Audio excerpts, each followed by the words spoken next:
Monsieur Mohamed Amin Hadj Saïd, secrétaire d'État chargé du tourisme, a effectué une série de visites de travail et d'inspection dans la wilaya d'Al-Tarf, disposant de multiples sites et produits touristiques, d'autant que c'est une station balnéaire des plus prisées dans la région, jouissant de nombreux lacs qui font aussi la renommée d'Al-Khala. La première escale était l'esplanade touristique du port de pêche, où le secrétaire d'État a eu droit à tout un exposé sur l'aménagement prévu pour le front de mer d'Al-Khala. Le responsable du gouvernement s'est également rendu à l'hôtel El Mourdian, relevant de l'EGT Annaba. Cette structure d'hébergement étatique, réalisée dans les années 70 par le célèbre architecte Pouillon, à qui l'on doit bien des hôtels touristiques, est en cours de rénovation et n'ouvrira ses portes que dans 8 mois. Monsieur Hadj Saïd s'est également rendu dans la région de la Missida, où les responsables locaux lui ont présenté le plan d'aménagement de la ZET, s'étendant sur une superficie aménageable de 45 hectares, ainsi que le plan d'aménagement de la plage. Les visites de travail et d'inspection ont conduit le secrétaire d'État chargé du tourisme dans plusieurs sites touristiques dans la commune d'El-Khala, notamment dans certains lacs comme le lac Tonga, considéré la première zone humide algérienne, inscrite sur la liste de Ramsar en 1982 et qui s'étend sur une superficie évaluée à 2300 hectares. L'étape suivante était la lagune d'El Mellah.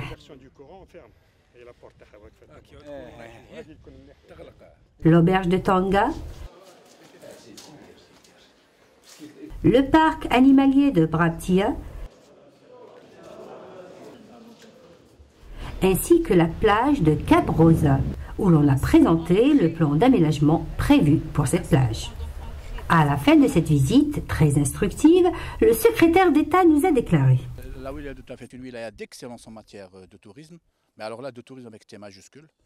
C'est une wilaya où on passe du balnéaire au climatique, au thermal, au cultuel, à l'archéologique, mais de façon extraordinaire, très harmonieuse.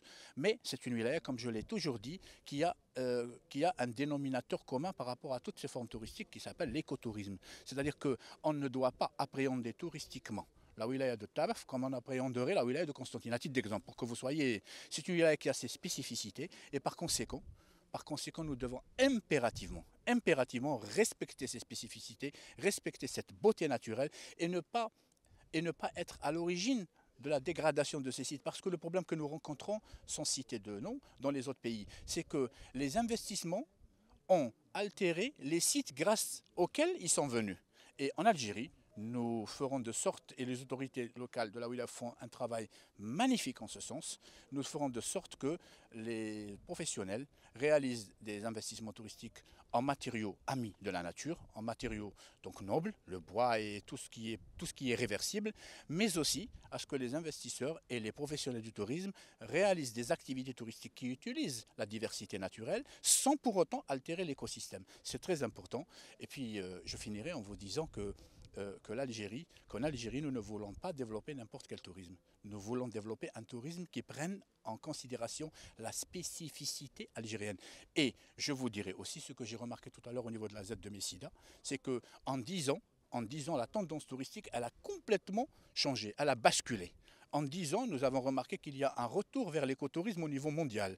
Les plus grands touristes du monde maintenant recherchent l'authenticité. Ils recherchent la nature, aussi bien humaine que la nature au sens propre. Et par conséquent, l'Algérie, parce que nous n'avons encore rien fait, nous avons toute cette latitude, toute cette chance de pouvoir donc nous inscrire dans la dynamique internationale de développement d'écotourisme, de développement durable, de façon à ce que nous n'hypothéquerons pas l'avenir touristique des générations futures. Parce que, je finirai avec ça, la terre ne nous appartient pas, elle nous est prêtée par nos enfants.